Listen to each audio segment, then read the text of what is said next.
Hello, Sunrise family. Any guests that have joined us as well.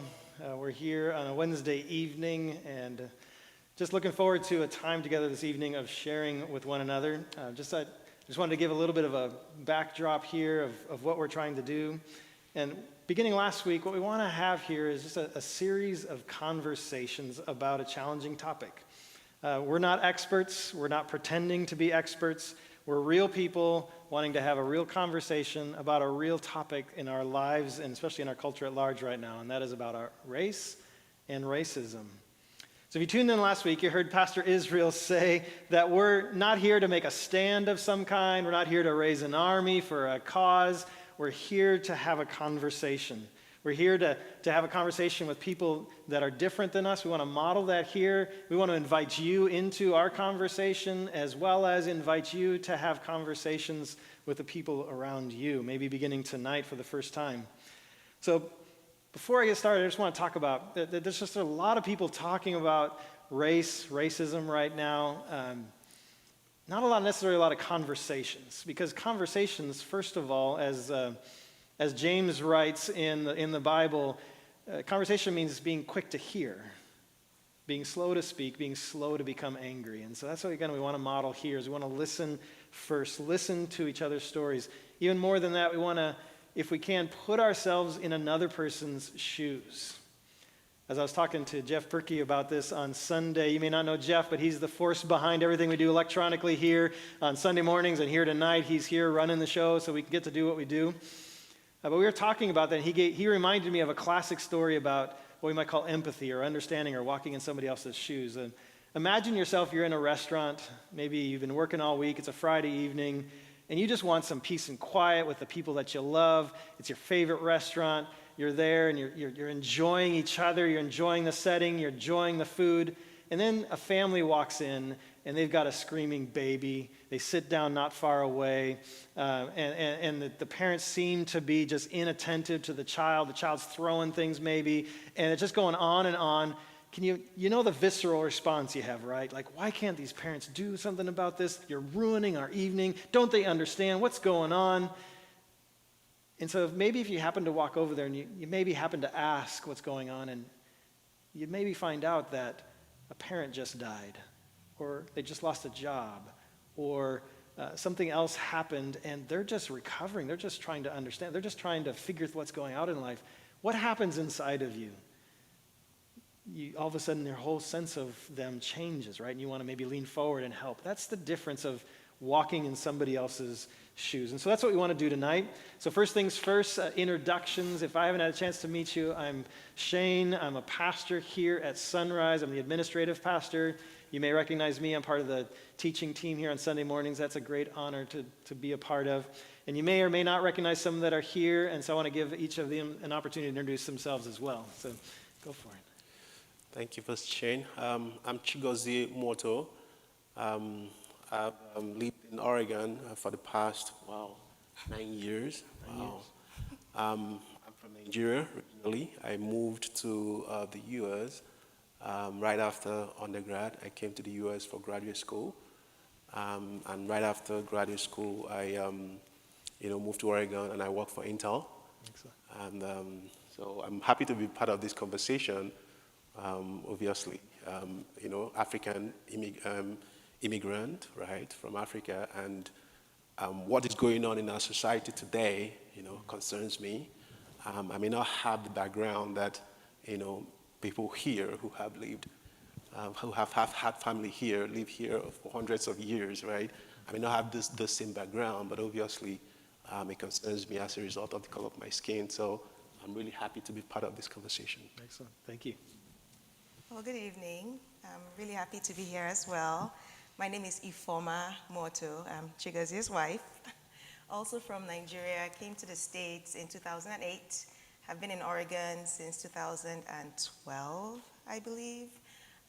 Also came to the States as a grad student, spent quite a bit of time in school. I currently work with Kaiser Permanente. Thank you for this invitation. My first reaction when Pastor Shane asked us to join this was fear, I'm not gonna lie. And I think fear because of the sensitivity of the topic, but also, like Chigozie said, I feel sometimes we don't really represent, like our color is misleading. You know, we're African immigrants and we have an experience that is really different. There's the shared experience, but there's also the different experience. But I think this is a very important topic and it's not something to run away from. And so I'm really, pleased and humbled to be part of the conversation. So thank you. Thank you for overcoming the fear. They may not tell you this, but I actually duped them because I said it was a free marriage counseling session. But, Pastor Francis. My name is Francis Besem. I'm one of the pastors here, leading the Indian ministry. And usually you probably have seen me at the end of a sermon where Pastor James usually calls me and say, hey, we need someone to call, do a gospel invitation. And you've probably seen me there. And we have been here for about 3 years. Prior to moving here, God providentially brought us here for the ministry here. So we have lived, prior to coming here, we lived in Florida for about 17 years. And so when we felt the call of God, we just moved the whole family and came here. Prior to moving a couple of years in Pennsylvania, but I grew up in India. And as my dear brother and sister has said, we're sort of Indian immigrants. And I'd like to say I'm from the land of the snake charmers in the old days. Not anymore, yeah. And the reason, first of all, I'm really grateful to be part of a community here, a family, a church family that is so diverse. And I also have the privilege of leading a diverse group of people. Mm-hmm. And as my brother and sister here from Nigeria, we also have Caucasians. We have had people from Vietnam. We have had people from Korea. And so it's really, one of my vision is when I look at Revelation chapter 5, verse 9, is the worship of God that takes place, not just one people group. It says all nations, tribes, and tongues. And someday I'd like to see that. Yeah. Well, we don't see the color of our skin or national identity or whatever the background, but it's just true people of God worshiping together. So right here on stage, we're just different people from different places and yet have a shared humanity. And that's what we just wanted to be able to talk about, how we're similar, how we're different. So we're gonna spend some time just kind of talking about our backgrounds, our backstories, especially on the topic of racism, how we became aware of our race, what it's meant to us. Another part of our team here who's not on camera is Pastor Israel. Pastor Israel is the pastor of our Hispanic community here, as well as our online community pastor. And so he's monitoring our Facebook feed. I just want to invite you, if you haven't done so already, know that you can ask a question. In fact, I'm looking right now at Pastor Israel. He's raising his hand because he's indicating that he has a question. And so it looks like we're going to get one right off the bat. What you got for us, Pastor Israel? Question is for all panelists. How is the racism climate in Africa and India in comparison to America? Great question, because that is exactly what we're going to get into right next. So that leads us well. And so I'm going to turn it over to Pastor Francis first. Just give us a little bit of your backstory in India. Yeah, thank you, Pastor Shane. So in India, the culture, I grew up it was called an honor-shame culture, as some would call from the western part of the world, would see the eastern world as an honor-shame. So India was that culture. But it was also a culture where there was a lot of prejudice. I use the word prejudice because I'll also use racism, but there's also another word. I would say a parallel word for racism is casteism. Okay. So before I launch into casteism, the whole system, or at least I grew up in a prejudice system. There was sort of a pecking order to how people were treated. So the big two were caste. It's the social construct, as a social group that people belong to. Mm-hmm. And this has been there for centuries, as they say. So there were 4 parameters. The first one was caste, and the second was the color of the skin.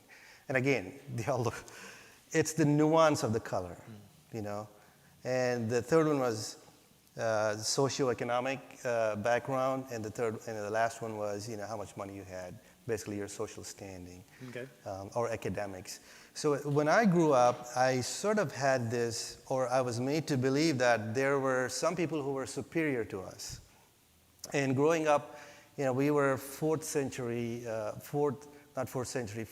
generation Christian household. Okay. So my great-grandfather came to Christ when American missionaries had gone there. So, thankful to American missionaries who had sacrificed their whole lives to build schools and hospitals there. So we're really grateful to that work. But again, in that sense of culture, we were taught, or we were made to believe that there were people from Western world who were superior to us. And so that was just a distorted view of biblical understanding of what race or what ethnicity was. But on the other hand, we ourselves saw that we saw that the people who were sort of maybe darker than I am, or perhaps people who were from a different part of Southeast Asia, were inferior to me. And that was distorted as well. So that was the sort of, it was just inbuilt into the system. And it took a long time for me to sort of open my eyes to see this is not biblical. And it was really the preaching the gospel that made me open my eyes to that I was made in the image of God. And so were others as well. But I do remember a couple of times when the prejudice was so prevalent, they would say there were 4 major castes. The priestly class, the people who served in temples in the Hindu religious system. And the second one was the rulers or kings, the people who owned the lands. And the third one was the traders. And the fourth one was, the fourth category was everyone else who would do the menial jobs, the laborers. And we were not from the high caste. We were sort of in between, I think. We would always ask our parents, what caste do we belong to, Dad? But our parents were, they were Christian folk and they were practicing Christians. So they would say we belong to the Jesus class, our caste. And so we sort of got out of it, but we were not on the receiving side of prejudice because our folks were well educated. And so we kind of did not receive that, but we did see a lot of oppression. One story I can relate to was I had a really good friend in my high school years. I would go to his home, and I would notice, and it would make sense to me that the system there was so prevalent, they would lock the front door. Actually, they had a little front yard and a gate at the front, and they would always keep it locked. And so anyone who would come to the home, they would actually go out to the gate and never open the door. And I found out later that anyone who was from a lower caste needed to be outside. But anyone from a higher caste would be allowed entrance into their home. Mm. So this was the prejudice of that culture, really. Yeah. I find it interesting. We have issues right now, especially going on with racism, and you have it's like a different, something else called, it's a casteism, but it's another way of ranking, if you will, or noticing differences, and then also a pecking order, like I heard you say, was these ones are more valuable, these ones are less valuable, and it seemed like you kind of picked up on that as a child, because you wanted to know, am I high, am I low, where do I stand in that? What was that like for you as a child to kind of have that uncertainty? For the most part, till high school, we were sort of immune to it because we were, pretty well taken care of by our, mother and father, and we had a loving, we had siblings, aunts and uncles, so we grew up in a very loving home. But when I came to college is when I first became aware of this raw, the tensions that existed in society as such, the culture. Mm-hmm. So the first year in college, there was a big riot.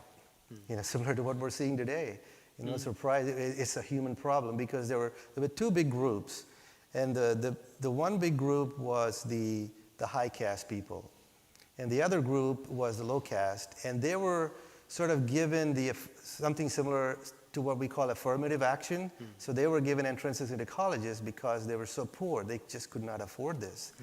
And the higher caste people said they don't deserve this. And so there was just a big clash.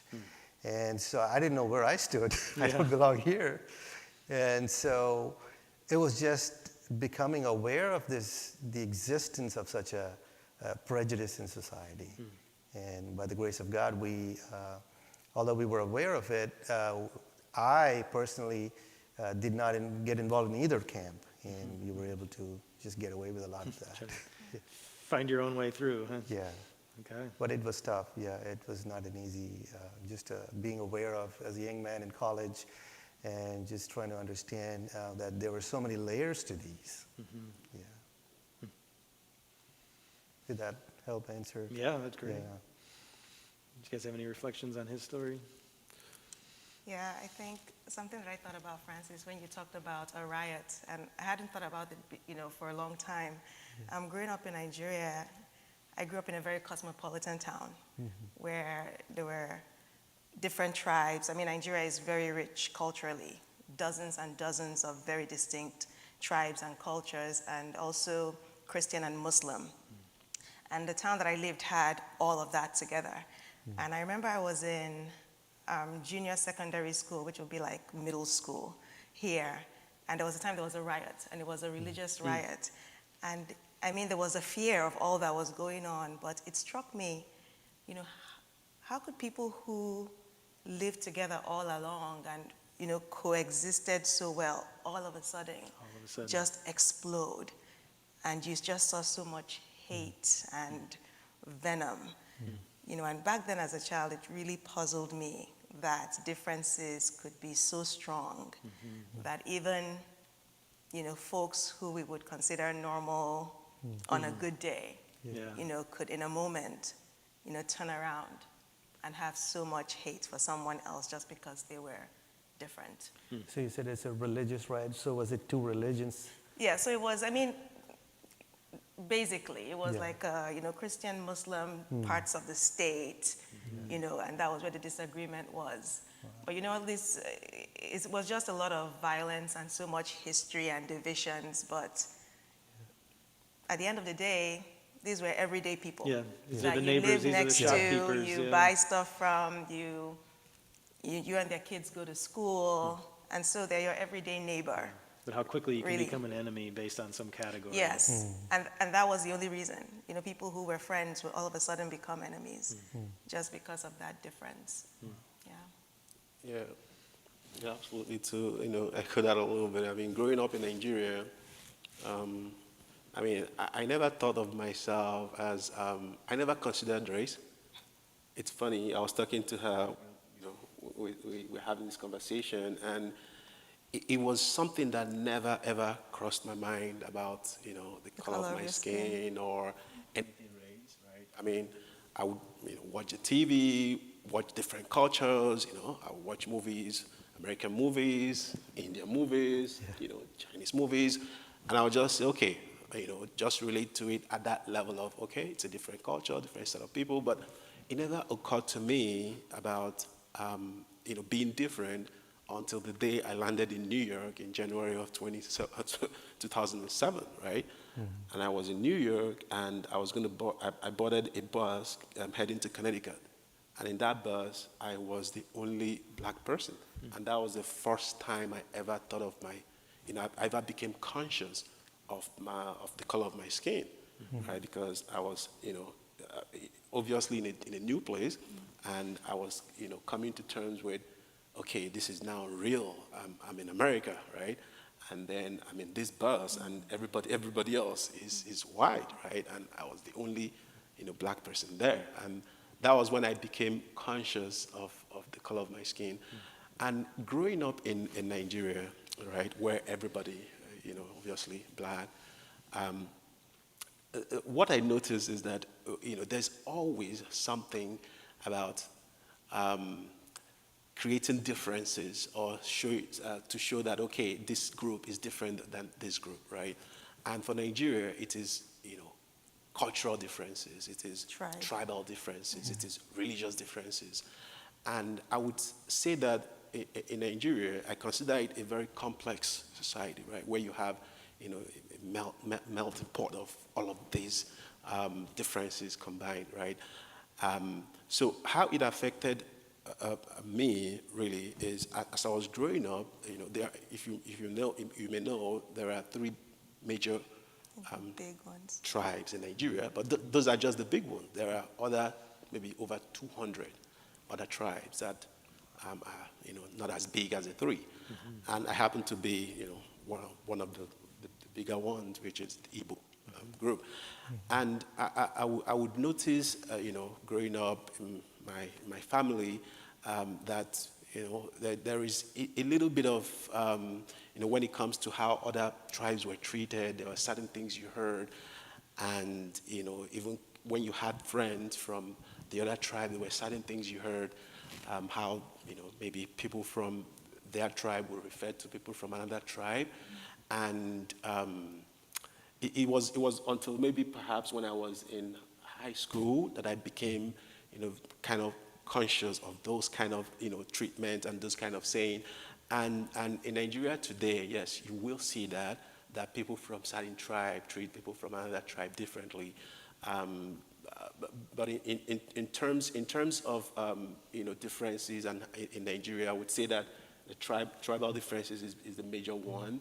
There's also, socio-economic differences, right? There is, if you may know, Nigeria is a former British colony, and there is, that, I believe in every society, there's also always that class of the haves and the have-nots, right? So in Nigeria, that exists as well. So those are the kind of things that I believe, those major two differences, or maybe three, that I believe were prevalent as I was growing up. So a topic for us, we call it racism, mainly based on color of skin. For you, it was more caste, historical, based on similar ideas of socioeconomic. Yeah. And then for you, you had the more of tribalism, you might call it, or just distinguishing based on tribal background. It does sound like socioeconomic is a common theme based on where you are status-wise. Yeah. If I remember, guys, correctly, correct me if I'm wrong from your stories, that you spent time, maybe even a lot of your time growing up in a different part of Nigeria that was like your tribe was more southern, but you lived in different parts where you were more of, well, I guess the minority tribal-wise. Yeah. What was that like for you there? So I was born in the northern part of Nigeria, but my tribe is from the southern part, southeast specifically. And the city I was born in, Kaduna, lovely city. Like I said, it was very cosmopolitan. Growing up, I had friends from every tribe, and in Nigeria, we all speak English. So, life was good. I think the prejudice that I experienced more as a child was more of the social class, the have and have not. I come from a lovely family. My parents were awesome, but they were never rich. And it was just a burden you lived with. It went with you everywhere, to school, to church, when you were, with your relatives. It was just constant. This thing about, we're not equal. And I think specific examples that stand out in my mind are when you would go for an occasion. I remember my mom worked in this textile factory, and the owner, he had a wedding ceremony for his son. He threw a wedding party. And I'll never forget it. It was in this big arena, like a stadium type arena, and there in the middle, were all the important people. And it was so beautiful. And they were like, waiters and waitresses in uniforms, in their silver trays, and those people were having such a wonderful time. And then there was literally a fence built around those folks in the middle. And everybody else was up in the seats. I was up in the seats with my family and getting little to no treatment. And I remember I must have been maybe 12. And I remember thinking, why did they invite us? Why are we here? They could have just met with their friends, the people that they really care about. Why are we here? And especially with the conversation around race, which sometimes I try to, it's hard to identify with not having grown up in the US, but I think it's a real important parallel because it's the same burden. It's that same burden and tension that just follows you everywhere you go. This is who I am. This is where I belong. This is where I do not belong. This is where I'm wanted. This is where I'm not wanted. And I think it's very similar that way. Yeah, that idea. I can relate to that. There's a lot of those class distinctions. Like some people make it intentional to say you don't belong here. I think the fencing, like you said, we experienced that. we would see people who were intentionally put out because of whatever parameters, socioeconomic or caste or tribal. And it was more than intentional. It was just not a random thing. And saying, you guys need to be out, Yeah, I can relate to that. Based not on who you are as a person, Yeah. but based on whatever the categories are. Yeah. Yeah, how dehumanizing that is, no matter how it comes. And that's what a lot of what we're hearing in, right now in America is just that cry. It's a basic human cry. Do you see me? Yeah. Do you care that I exist? Yeah. And that's, we in our backgrounds, we have some of those things in common. Yeah.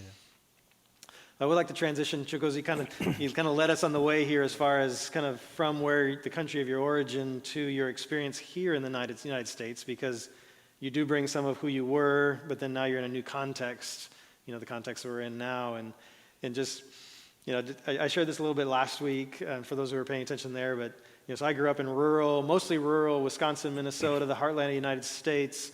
My complete surrounding was white, and so in a similar way to you, Cher, I rarely paid attention to the color of my skin. The people that were different than me were on TV, so that was common. Literally it wasn't just like those different people lived like across the tracks or something like that. No, they didn't live anywhere nearby. And so I grew up it was normal that people looked like me. A pretty transformational experience for me happened when I was in my mid-30s, and my wife Amy and I traveled to South Africa, and I got off the airplane, and as I walked through the airport, and as I then got into a little little minibus, drove down a freeway, got to the house we were going to, got out, we took a walk around the park because we'd been on an airplane for 13 hours, and I felt this just unease, and I couldn't put my thumb on it, and for a little while, and then it paid attention to me. It was like all of a sudden it was occurred to me, I'm the minority. And it kind of like you on the bus. Whoa, not only is this strange, I feel out of place, but also kind of, again, it felt uncomfortable. And so, again, you shared that. I was curious if you guys had a similar feeling coming here where now the color matters in a very dramatic way. I was wondering if you had a similar experience of that or just any other experiences that you had coming to the United States. Well, I can share. Honestly, when I came to the States, I knew I was going to be different. So I didn't experience shock at being different. And also, going into grad schools tend to be diverse. Okay. And so you go in there are usually people who look like you and people who don't look like you. So I didn't feel like I stood out so much because of the color of my skin. Okay. I did have a lot of insecurities about being an immigrant. Okay. That I was very aware of, and that stood out to me. My accent was different. There were just too many things I did not know, and there were too many awkward moments. People just having normal conversation, and you don't even know what a faucet is because you call it something completely different. Yeah. So I had things like that stood out to me, and I think my kind of perception of race has just evolved over the years while I've been in the States. From being completely ignorant to more of an academic sense of it. And my background is in public health, so we talked a lot about race and ethnicity because they're just very important variables in pretty much anything that you study. So I moved to that very academic. I didn't necessarily see myself in it. I'd have all these columns with races, but it wasn't personal. But I think over the past, I would say 4 or 5 years, with all the events and tensions, it's moved from the back of my brain and it's now like at the front of my brain. And I'm now very aware. It's like I'm now wearing that label. I know I'm black, when I go around. So that's kind of been my experience. It's evolved over the years. And it's almost like a little sadness that comes with that. Yeah, I've asked myself the same question. Is that a bad thing to be aware of the color of your skin? Yeah. I don't know, but I know it's a burden. Yeah. Yeah. Yeah. I was just curious I don't know if you had a question for her or not, but I was also curious in listening It's amazing how we create categories even for ourselves. So Yeah. for you, it wasn't race as much as it was immigrant. That's what created this dissonance or this sense of conflict. And it's amazing, again, how easily we create categories for ourselves and others. Yeah, I can relate to some of that. So if I look back 30 years, so I graduated from college in 1994 from engineering. And so the goal of every engineer or major university, if it's a good university, the goal for them is to go to America to do masters. So that was a goal, at least for those who had the privilege or the wherewithal. Mm-hmm. So for us, we want to get there. We want to go to grad school. That was our goal. So at that time, so if I had to look, go back 26 years, to us everything else faded away. It's like we want to get there. And so I tried so hard to look at American TV shows, to sound like an American. I didn't look like one, but it was just my attempt. According to the images, you didn't look like one. Yeah. To try to fit in. I did hear, we watched a lot of, we didn't have a TV growing up, but later after high school, we had a TV. So Rodney King was a big thing at that time, LA, riots in LA, and some of the other ones. And so we paid attention to those. We knew this was a problem, at least for me. But for us, the desire for success, I think this is sort of skewed because academics were sort of the big thing for a lot of people who are coming as immigrants, at least in the academic side. So for us, let's just give that a second, let's just put it on the back burner for now. As Ifoma said, and our goal was to just get to the American dream, at least for me at that time. Later I had gone into seminary, God called me to be a pastor, that's a different story.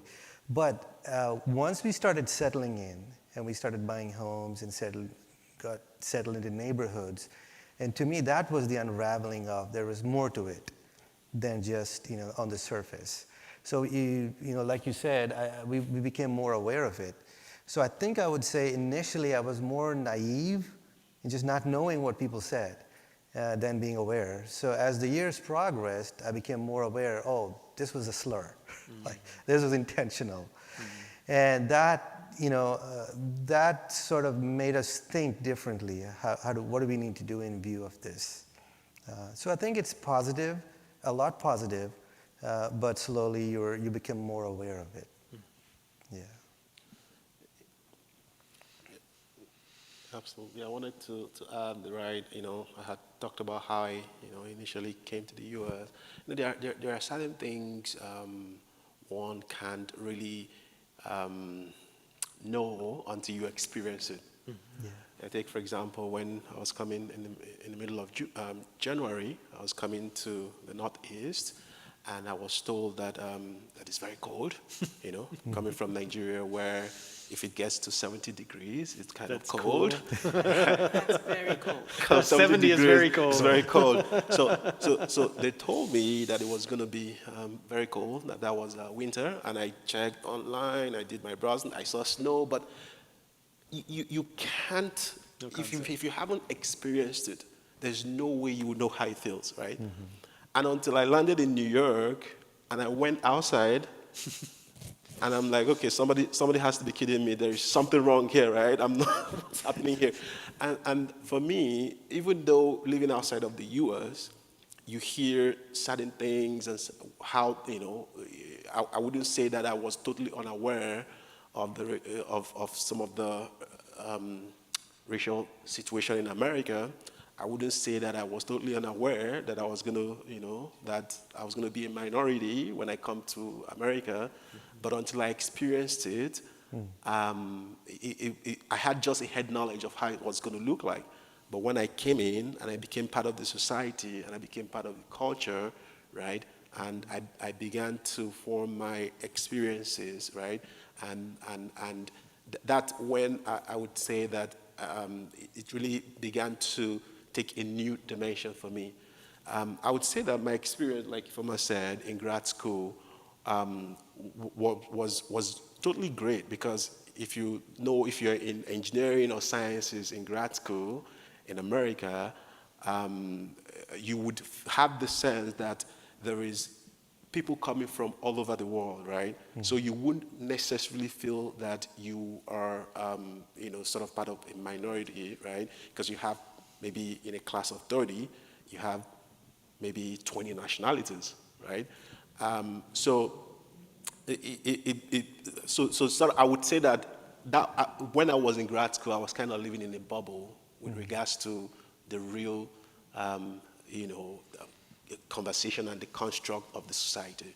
So there were certain experiences I had, right, when I was in grad school. I never considered it anything, but as I left that environment, I'm sort of, came outside the bubble into the society, I began to think back, and I was like, oh, wow. Some of these experiences I had, wow, they were, not just ordinary. But at that point, I interpreted them differently, right? I don't know, I can cite an example, right? I maybe 2 years after we moved to the US, I was in a car in a gas station. Ifeoma had just gone to a shopping mall, and I was waiting for her in a car there. And all of a sudden, I saw the police van, and they were flashing the light, and I'm like, okay, I'm not speeding, right? I'm parked, right? But they were flashing the car around me, the light around me, and the officer came and just said, okay, your license. Okay, I got out my license and I gave to him, and there was no word, and he went away. And maybe after 30 minutes or more, 30? yeah, Wow. and then he came back and he said that my racial profile suited somebody who had just committed a crime, and that I shouldn't park here, and that at that time, I was new in the U.S., right, and I had not had that experience before, and I wasn't, I didn't interpret it different. I was in my mind, I was okay. Maybe this is how it's done here. Maybe this is, I Right. shouldn't really have parked here, and even though it was kind of awkward to me, but but it was later on, right, that I started seeing a lot of these, and I'm like, oh wow, that shouldn't have happened without any explanation, right? I thought I wasn't treated well, right? And so those are the kind of experiences, right, that I've had, and I kind of understand, right, when I see the tension that is happening now, right, because it's something that I've experienced one way or the other. Yeah. By fitting the profile, it meant you were of that color, is what you discovered. Yes. Yeah, and that ties you into a lot of what we're hearing with protests and things based on, treating differently based on color of skin. And in particular, the long-running African-American experience that, in a sense, you're new to, so you have no way of connecting to until you begin experiencing some things, and then, like, wait a minute, what just happened? Or you hear another story, and then you go back and go, oh, that's what happened. Yeah. Yeah. Which I think, just listening to you, like the stories and all, especially that idea of coming, and I heard this several times, both of us saying, we just didn't know until we were there. And I just think that's symbolic of what we're talking about in terms of empathy, in terms of walking in somebody else's shoes. We just don't know until we're there. And so to hear your story, to hear your stories, and then now I'm in. It's like I can feel it with you, as before it was more of again, just on TV or just over there somewhere.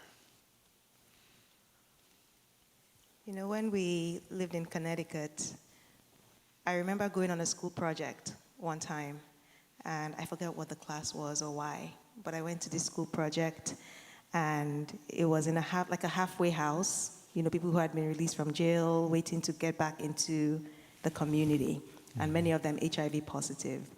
And I remember encountering an African-American gentleman in that place, and I was still very naive, awkward, coming from Nigeria, and I told him I was from Nigeria, and he asked me, he's like, are there black people there?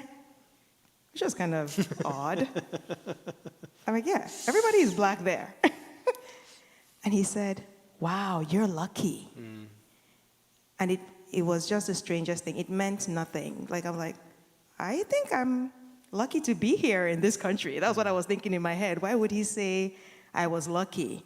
because I came from this country where they were all black. And I had to admit with shame that it's not until recently that I actually thought back about what he said, and it made meaning.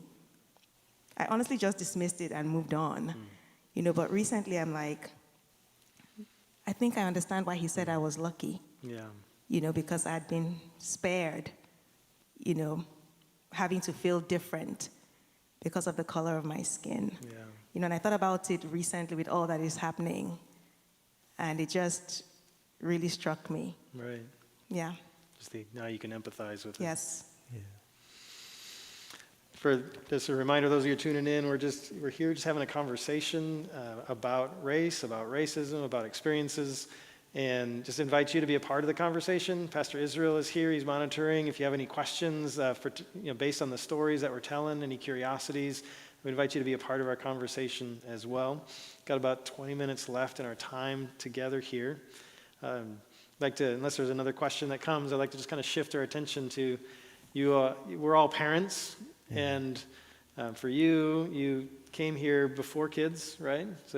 So your experience of raising kids is entirely in the United States. So you're now raising citizens of the United States in this context, which is different than what you grew up in. And in light of all of the racial tensions we're talking about now, I'm just curious what kind of conversations you're having with your kids, maybe kind of fears that you have or concerns, or maybe what you're learning from your kids.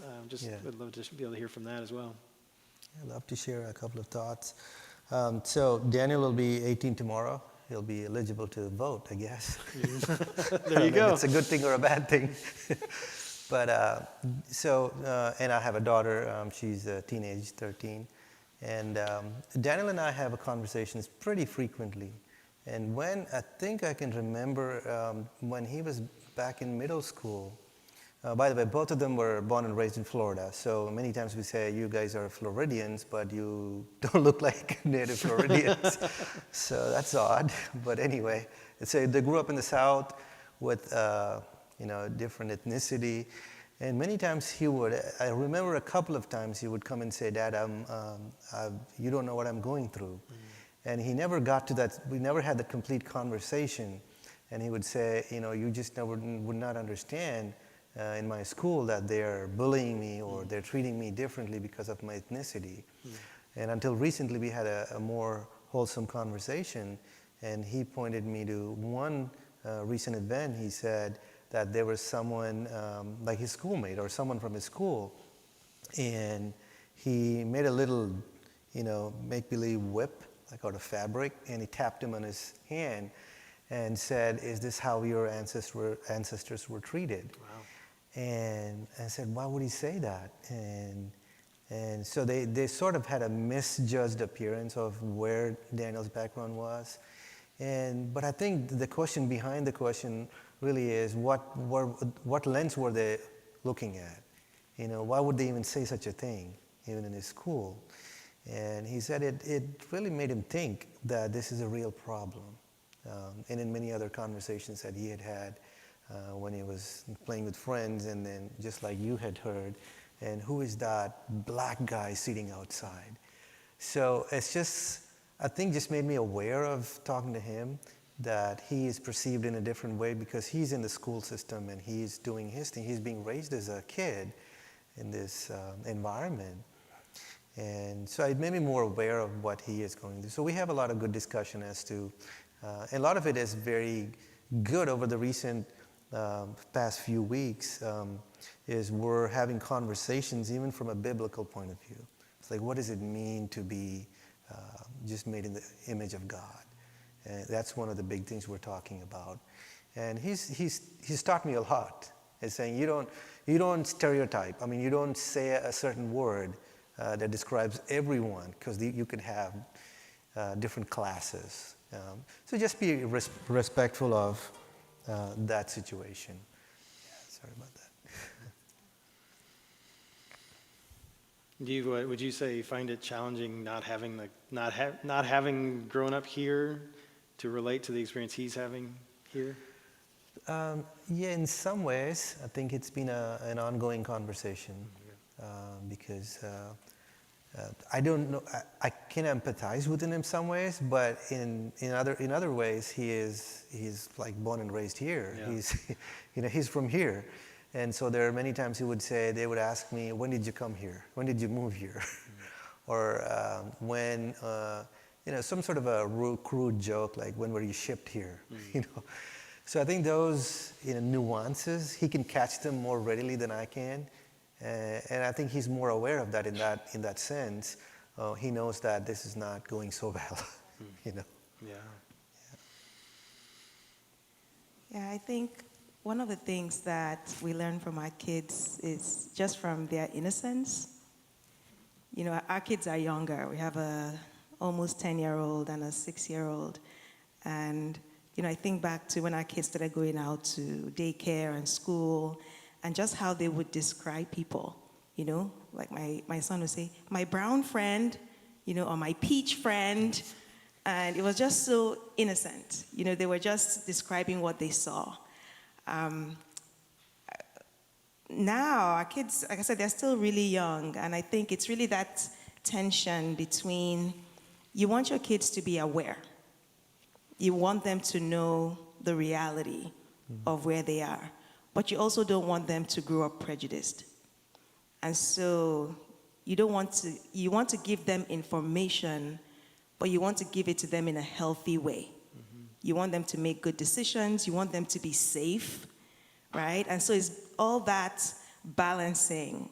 I feel like we still have a bit of time. We've not had like deep racial conversations with our kids, but we have conversations that our kids listen to. And when we do talk to our kids, we really speak not from a place of race yet. We just speak from a place of character, of responsibility, of respect for authority. We push them really hard. We know that they need to do it very much. They need that advantage, but we don't tell them, oh, we need you to work hard because you're black. We just need you to work really hard. Or we need you to be super responsible. Or we need you to have extreme respect for authority, whether it's the police. Like I said, part of this is we want them to be safe, but we want them to grow up to just be strong, responsible individuals. So there is that tension, but our kids are still young. Who knows what's going to happen in 5 years? Yeah. Well, Pastor Israel's given me the sign here. Somebody has a question for us here. So, Pastor Israel. Question for all three of you. Have any of your children born here in the United States have gotten the chance to go back to your home countries? And what has that experience been like for them?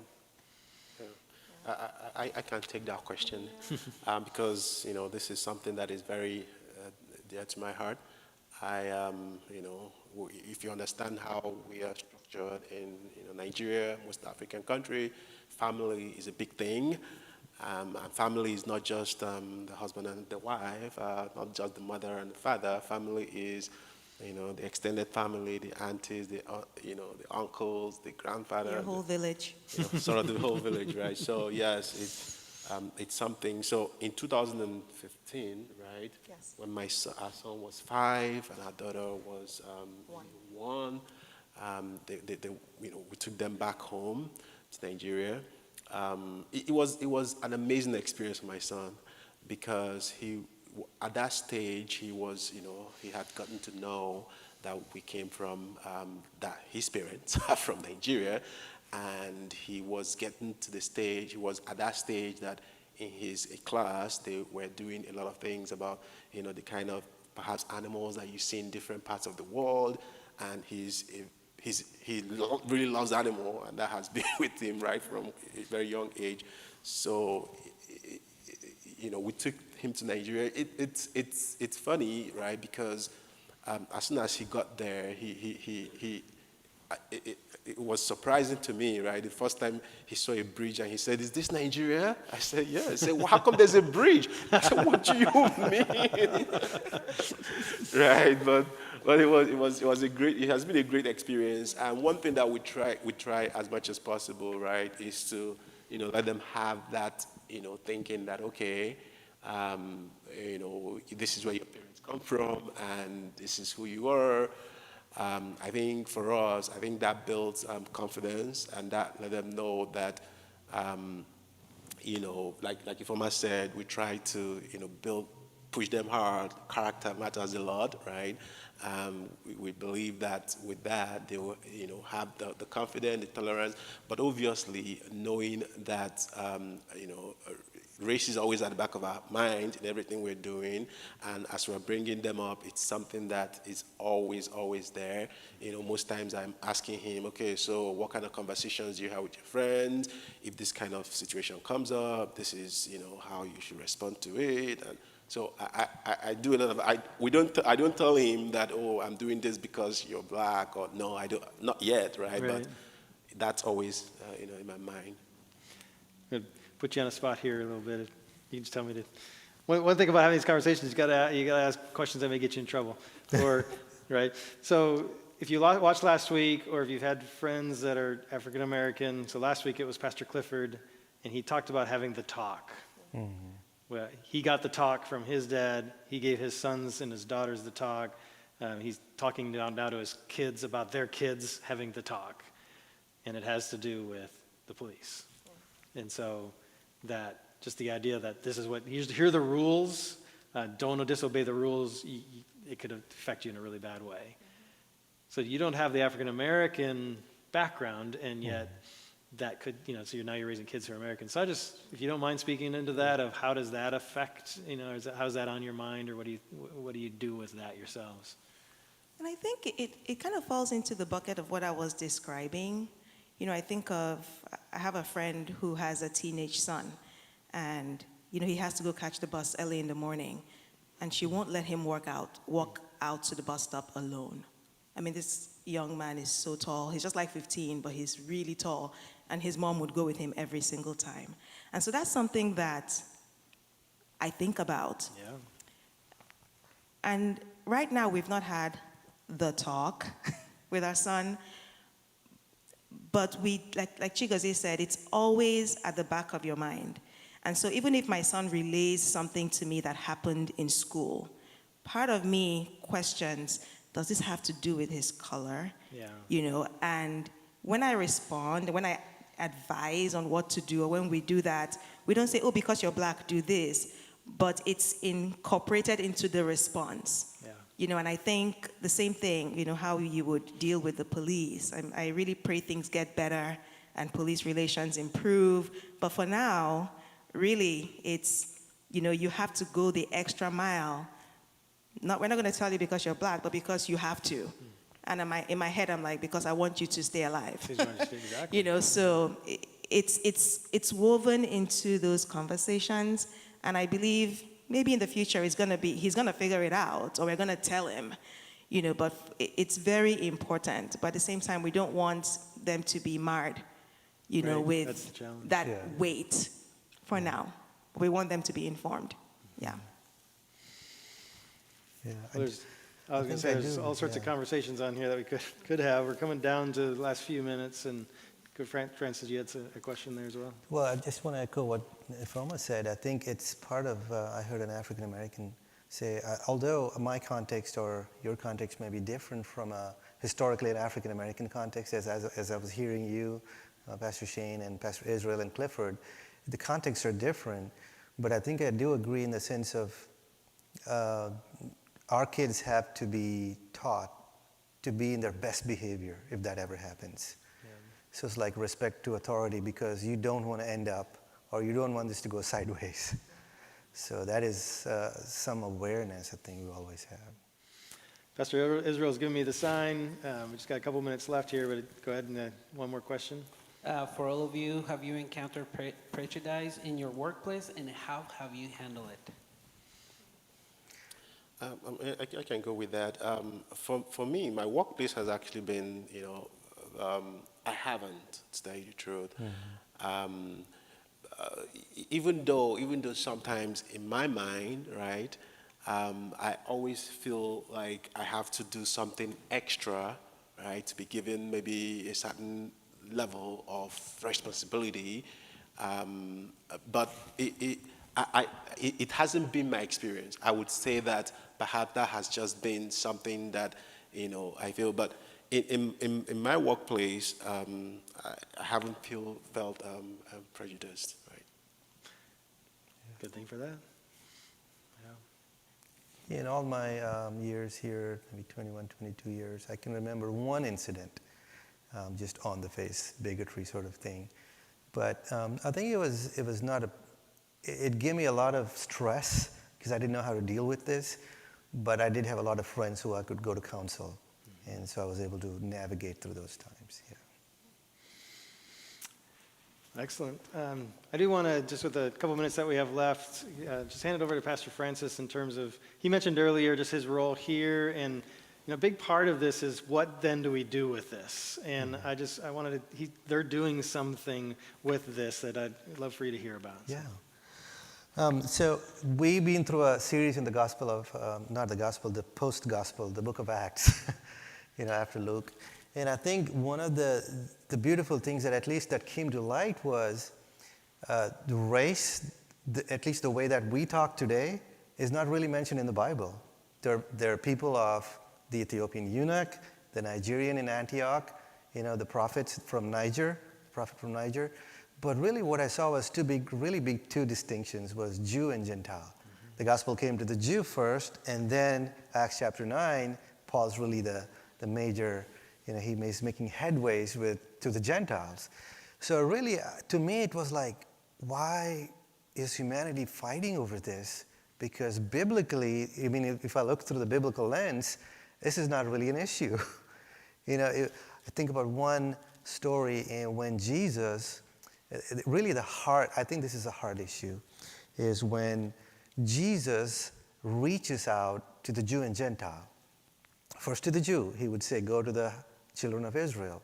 But then if you look in Mark chapter 2, I think 2, yeah, he would reach out to the paralytic came to him. Mark chapter 5, I think, he crosses over the whole Sea of Galilee and goes to this one demoniac. And who is he? He's not a Jew. He is in the Decapolis, right? He's a demon-possessed man, and he's a pure Gentile. And I just look at that and I feel, that's what we need to do. Not just staying in our safe boat, but actually going across, meeting that one Gentile and coming back. So I see a beautiful picture. The apostles take up that charge as well. They're Jew first and Gentile. Now, Peter had some problems, as we heard that preaching, and then Paul corrected him.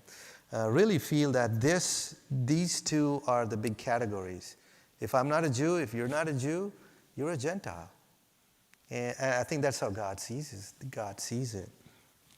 And what we have been doing in the last 3 years is really beautiful, is we want to celebrate each individual the way that God had made them. And it's not perfect, because we can't bring every nation, tribe, and tongue, but at least we're making an effort to say, this is how God views it.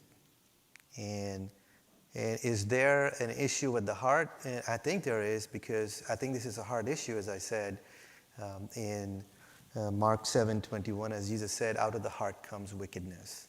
So I think there is something deep inside of the heart. It's not just an American problem or a white problem or an Indian problem. And I think it's just the cure of the heart is in the gospel.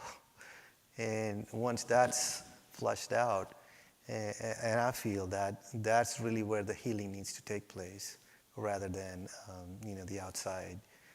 Sure, we need whatever regulations we need from a civil authority. To me, that's where I feel my heart needs to be all the time, looking at the heart issue.